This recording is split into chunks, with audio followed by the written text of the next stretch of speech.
asxaabi maanta waxaan sameyneynaa kimis iyo suqaar hilib ari ah.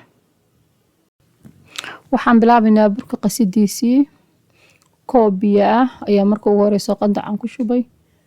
qaadada foodeeda cusbo ah iyo wax yaroo fixiso isku jirana waa ku daray iyo qaado caano niido ah. waxaan ku daray qaado saliid macsara ah. burka aan qasayna wuxuu u badan yahay burka la yiraahdo qamadiga. waa laba bur aan isku daray bur cad iyo bur qamadiya. intaas baan isku rafaajinaynaa meel baan dhigaynaa 2 saacadood. suqaarka karintiisa waxaan ka bilaabi doonaa yaanyo, basal iyo barbarooni, tuun, baradho iyo hilib ari. intaas ayaan isku dalaacaynaa. kadib waxaan ku daray maraq digaag, basbaas iyo cusbo.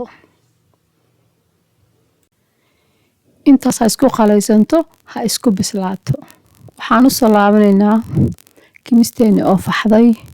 kadibna waa fidinaynaa waana dubaynaa. intaa kadib waxaa soo baxay kimista iyo suqaarkeedii oo diyaarsan.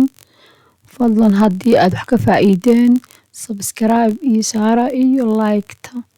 maca salaama.